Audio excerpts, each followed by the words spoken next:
Hello, and thank you all for tuning in to the Pure Michigan Properties podcast. We are now on episode 21, and so we are here to say thank you for your support, for starters. Yes. And so I'm Shalonda Wather, and I am here with. Hey, my name is Dylan Mostyn. And so Dylan and I today thought that it would be a great idea to cover the topic of tiny homes. That's right. I said tiny homes. Not big homes. Not big homes. Not medium-sized homes. But tiny homes. And so tiny homes, it's just a downsized property, right? It makes it living a little bit more efficient. Mm-hmm. And lately, I've been running across a few tiny homes. Talk to me about it. Yeah, and so in Detroit, there's a tiny home community. We're at in Detroit. So it is off of Woodrow Wilson and Richton. Richton is the name of the street. Okay. And so it's called the Tiny Home Community, and they're becoming more popular across the nation. I feel like even watching like the HGTV kind of stuff with like tiny homes, I mean, I see them, and do you ever get thought like how could people live like that, right? No, I'm trying to live like that. Talk to me more about that then. So my ideal living space is actually that of a tiny home, just because it cuts down on the stuff that we really don't need, right? I feel like as individuals, we typically go overboard. Correct. Right? And I would much rather use my resources and my means to fund other parts of my lifestyle. Right. Right? Having a roof over my head and shelter, it's a necessity, but 100%. really that's all. I mean, I'm very simple, and so yeah, I love the idea of tiny homes. I always wanted a tree house too when I was yes. Oh, that could be another episode. Tree houses. And so and it just puts me in the mind of a tree house. Yes. On average, I don't know if you would know this off the top of your head. How big are tiny homes, right? Let's talk square footage. Okay. So obviously you're not getting into a 1,900 square foot house. On average, is there even an average of how big a tiny home is around? Yeah, absolutely. And so I actually have the statistics pulled up where on average tiny homes they do vary in sizes, but on average 225 square feet. Whereas a typical home, the average is 1,900 square feet. Right. So that's a huge difference. Huge difference. I mean, you're cutting you're cutting your house into quarters, right? Absolutely. And at that point, it's what are you gonna do in that small corner? But I like to compare tiny homes to kind of like RVs, right? Okay. An RV, it's not a permanent home. Right. It's kind of just for camping, going outdoors, but it's still livable, right? Absolutely. You still have a bed in there, still have a fridge, you have your kitchen, you can shower in there, you have a bathroom, you have all that stuff, right? I mean, if you get one of the fancy RVs, right? Right, and I've been in some really nice RVs. I used to work for the Wade Show Carnival. Oh, really? I did. I used to be the one in the elephant ear stand. Yes. So, and a popper. And the owners, Lynn and Jeff, they had a really nice RV. I'm saying living room was fantastic. It extended out on the side where it pushed their TV and their mantelpiece. Yes. I that's the fancy really ones. Nice. It just put me in a mind, and then too, I am to the point where the bigger the house is, the more the home needs to be clean. 100%. Right? You have to dust and mop and. Right, you're putting more maintenance into it. Exactly. I don't want to do that any longer. Fair enough, right? I mean, especially with people who are getting older, they don't want to deal with a lot of maintenance. right? That's why we call it downsizing your house, right? Once you get into a family, it starts to get bigger, but then once you hit that period in life, you start to be like, we don't need as much room. We don't need to do the stairs. We don't need to be cleaning. We don't have to have a big yard. Like, you just want the simple things in life. That's right. And so I'm gonna say this because I recently found and saw in these tiny home communities that the style of the home, they vary from A-frames. They have cabin style tiny homes. Mm-hmm. They had even colonial style tiny homes. So you have those 2 stories, a living space, things like that. And then they have more traditional, just smaller Tudor style homes and things like that. Maybe even a bungalow, but I bet you could find a bungalow somewhere. Absolutely. Right? Yeah. So ideally, who do you think that a tiny home would be great for? I think a tiny home would be great for our elder community. Mm-hmm. Those who need to downsize. Singles. Sorry, I thought you were going to say something else. What did you think I was I thought you were saying we were looking to die. No. That's I'm sorry. No, Dylan, no. Sorry, okay. Back on track. Even empty nesters. Yes. You know, I think that's a large what was it? A large community who will be moving into tiny homes. Right. I'm even thinking people just who want to travel. Or, I mean, you know, like they don't want to feel like their house is like their main point in their life, right? They can go out, they can go see the world, but then they have a home where it's like they have like just everything that they need in one little tiny area, right? Yeah, absolutely. It's less maintenance, it's more sustainable, it makes more sense, right? Yeah. It's honestly more affordable, right? So there's different aspects to it, and I think that's why I wanted to add on someone who just likes to travel more because it makes more sense financially for them. Yeah, and to add to that point, people who are in professions where their job does require them to be away from home longer. Correct. For longer periods of time. Yeah, I think that would be a perfect space. That could be amazing, especially, or even, you know who I was just thinking, maybe a first-time home buyer. Oh, yeah, someone young, you know, starting out in life. Either like a young couple or just someone who's single, like, just get a tiny space for them. It can make more sense for them, right? Absolutely. They're out there. It just, are we looking in that area? Are we looking at that price point? Let's just check it out, right? Yeah, absolutely. And so, great point, you know, first time home buyers, individuals looking to downsize, you know, people who jobs require them to be away from work, right? Or, you know, those who love traveling, and I'll even say for investors. That could be a great one for an investor. And I feel like even for like more of a newer investor too, because I feel like it gives a little bit more security to their investment on their end, because at least like they're not dealing with as much maintenance on the property. Yeah. And newer homes, or not newer homes, tiny homes, tend to be a little bit more newer on the aspect of that because they're coming to become more popular nowadays. People don't need this big grand house anymore. That they've realized, one, you're probably paying a lot. Well, you are paying a lot more for this big grand home that requires a lot more maintenance. That either you're going to be doing or you're going to hire out someone to do for you, and then that costs money or time. Right. Which, I mean, those are the 2 aspects of life that are very important. Right. Time and money. Time and money.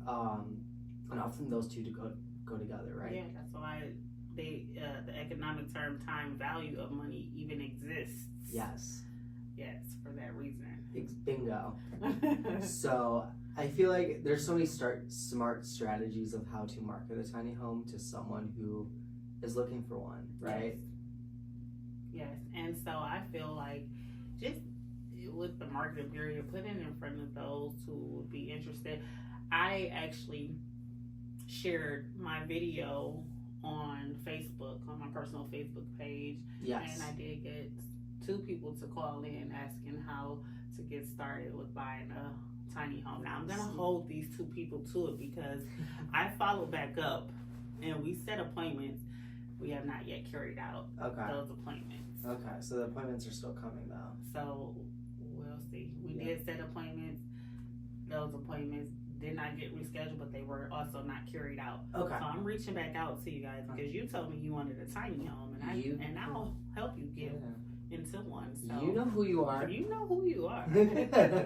Trust. And so if it's something that anyone is interested in, definitely looking forward to help. 100%. Get started. I mean, I think it's a different aspect of real estate. When you say real estate, people don't think of that as like the automatic thing they think of. Multifamily, single family, condos, all those different aspects. But then you talk about like tiny homes, which is a subset of real estate. But I think it's now becoming more a part of the conversation of what it looks like. And I mean, especially with like TV, like now bringing it back into the picture of things, glorifying it, making it look awesome, which it is. It gives a lot of options for people, and people might not have considered it before the conversation even was pulled out. Well, it's our job. It's our job to let the folks know, so now they know. Give some education, right? That's right. That's what we're here for. That's what we wake up to do, you guys. What we do each and every single day. We want to make sure that you are aware of what your options can be in our market. Exactly. I mean, think a little outside the bubble, right? I mean, last episode was about ghost towns, right? Investing in a ghost town. And now we're talking about investing in some tiny homes. And let's even take it a step further, because located within this tiny home community, there's also, they should be finishing construction on a car wash. It's called the 1 Cup Car Wash. The 1 Cup Car Wash. Yes. Tell me more. That's it. That's all I have for now. It's currently under construction. Gotcha. And hopefully it'll be finished within the next 2 weeks, and I'll be able to, take a look into it. And the builders couldn't give me much information. Okay, fair enough. And so we'll see how that turns out. Have you realized, or have you thought about the power of how to run a tiny home? So from what I've seen so far, those tiny homes that the neighborhood that I'm mentioning in the community, they're ran off of solar panels. Okay, that makes sense, right? Makes it a lot more efficient and things like that. It's a greener house. Sustainability is there, which is very hot right now in 2024. And you're just being a good citizen to the people around, right? You're not putting out fuels that are toxic, and it's like I said, it's sustainable, right? It's sustainable, absolutely, and everything, even from the appliances. You have the tiny appliances. They're so cute. If you're someone who are into miniatures, then I feel like the tiny home is perfect for you. Even like miniatures, I was thinking about the word like minimal, right? Obviously you're not bringing everything and anything with you at that point when you're transitioning from a regular single family or like even a condo or something into your tiny home, because it's not going to fit. Right. You're not bringing your king size bed in there unless you get an extra large tiny home. But it's really figuring out what's the value in your life and what you want to bring and what you don't want to bring, because you're going to be throwing out a lot of stuff, to be honest. But it really puts the importance on what's important to you in life. And I think that's one of the values that moving into a tiny home brings out in people, is you figure out what they're really where they're at in life and what they find value in. Absolutely. And okay, well, let's do this. How would you design your tiny space if you were? So I would do it right when you walk in. You have like the little living room area. You have like a little seating area, maybe a little miniature TV or something. Actually, I probably wouldn't even bring a TV. Okay. To be honest, I don't watch a lot of TV. I would just use my laptop. Okay. So bam, get rid of the TV. I don't need that anymore. I like it. I like that idea because I don't own a TV. I don't. I mean, I have 3 televisions in my home, and that's even recently. The kids they have televisions in their home, in their room. Yeah. And then there's one in the living room. And again, that's something that's new. I believe that to keep family together, right? We should be in the same space, right? So 100%. how about we gather in the living room and let's play a card game. Right. We all just let that be the space that we congregate in. Right. I like that, because especially nowadays in 2024, we don't do enough face-to-face interactions with people. It's all over the phone. People text, people call, but like it's not face-to-face. But even the bigger the space, the further away families tend to be. Just because everyone is off doing their own thing. For sure. Now, I do agree that sometimes the smaller spaces can become overwhelming and smothering, but that's why tiny homes aren't for everyone. It's not for everyone. And I think that goes with any kind of house, right? That's right. For someone who's elderly and doesn't want to do stairs, a colonial wouldn't make sense. Right. A ranch would. Yeah. Right? Yeah. So it's just figuring out what kind of person would fit for each kind of house, what that person's needs are, their motivations, their goals, matching with the right property. And I feel like that's what I like to say. In real estate, we're matchmakers. We're matchmakers. Listen, we're not finding you a person, we're finding you a house. And listen, the house will not talk back to you. It'll talk to you because you'll know. It'll speak to you. Yeah. But it won't be disrespectful. Yeah. You'll know that when you walk in, hey, this is my house. The walls will say something. The color of the walls. Hey, and it's funny that you said the walls will say something. I have a quick story that I want to share. Yes. And so the quick story that I wanted to share, right, about the walls talking, years ago, many years ago, I think I can remember being a teenager, and my bonus sister, she lived with us, right? And one day we were, I don't know what we were doing, but we went to go find her aunt. Okay, and it was her paternal aunt. She had not seen in years, and we just happened to be in this neighborhood, and she's like, I remember my aunt's house from a long time ago, and her walls was purple. Okay. And so we're riding up and down streets looking for houses with purple walls. Now, you see the look that you just gave? Yeah. Right. How do you do that, right? Right. You were puzzled, confused? I am very confused. Okay. We were just was hoping that someone had their shades drawn, their blinds open, or whatever the case may be. And here's the thing. We actually found the home. Did you really? We did. Yes, we did. You're just looking at people's windows. Yes. The weirdest thing ever. Like, she's like, that the walls are purple, and we're like, okay, tell us something more about the outside of the wall. Right. I mean, the outside of the home, and she couldn't remember anything aside from the purple walls. And I'm surprised the walls were still purple too. Yeah. That's crazy. Yeah. And at that point, I think her aunt had maybe been in the home for like 20 years or plus. She still had those purple walls. Nice. Yeah. Like what kind of purple? Like an eggplant kind of color? No, it was more of a lavender. Gotcha. Yeah. Gotcha. That's pretty. I like that color a lot. And so I want to make sure that they see this episode.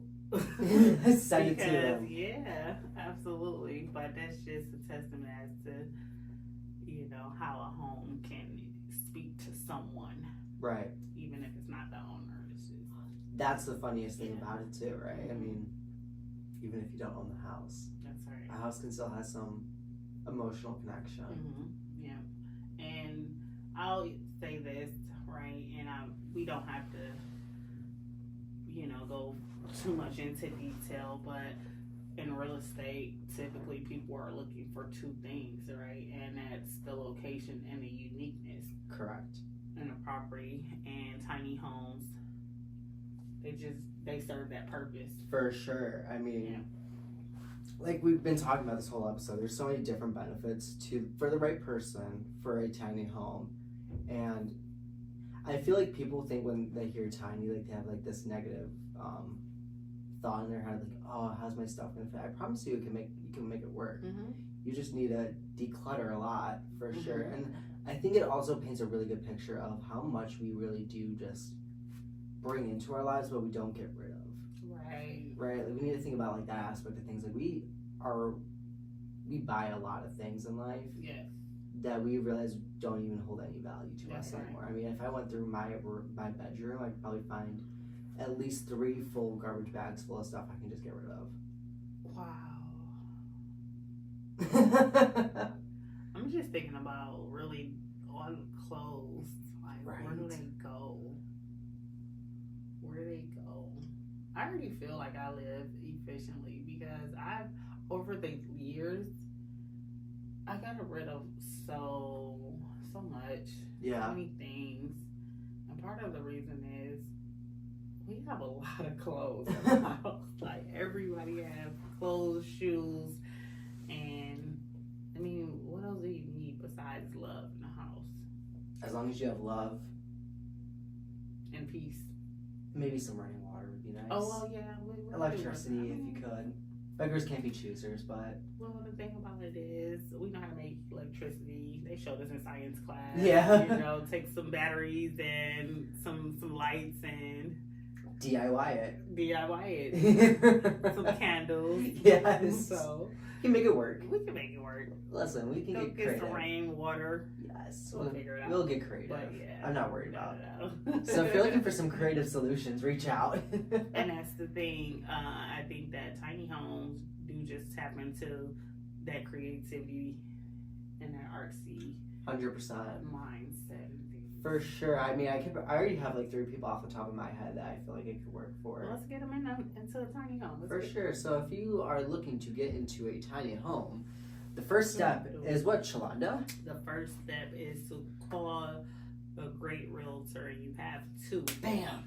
Here in front of you. Shalonda, how do they get in contact with you as a great realtor? Well, see, I'm sharing my personal information so that you can directly connect to me. My phone is always with me.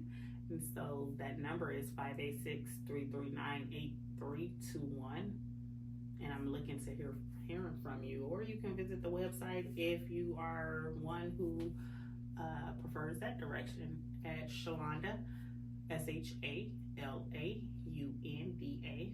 at kw.com, or I'm sorry, .kw.com. Bam. And Dylan, yes. How do you get someone into the tiny home? How do they reach you? So they will reach me at my personal cell phone. So you can either call or text, based off which one you prefer, to 248-891-9860. Or you can reach out on my website. You can check that out by going to www.dylanmoston.com, spelled DYLANMOSTYN.com. And I look forward to having a conversation with you guys. Well, you guys, we'll wrap it up. And we want you to think about, how would you design your tiny home? Send us something. Send us some inspirations. Yeah. I mean, every tiny home looks so different. So send us like the designs you like. I mean, if you see one on the road, snap a picture and send it over. I would love that. And then guess what? If we can't find it, we'll figure out how to build it for you. Bam. That's it. I think, sorry, not wrapping up this episode yet. I think that's the thing also about in our industry that I wanted to explain to our audience is that if we can't find what you're looking for, we'll create it. Yes. Yeah, it's your vision, it's your home. Right. So, I mean, even if it's not on the market, we'll look off market. That's it. Just to let you know, just to throw that out there. So don't feel very discouraged if you're even like checking out like Zillow or Realtor.com and you're like, there's nothing out there. It's out there. Like I said, back to the whole creative solution. If you can see it, we can create it. Bam. And on that note, we're going to wrap up the 21st episode. You guys, thank you for joining us. Thank you guys so much. Look forward to seeing you next week. Take care. Bam. Bye.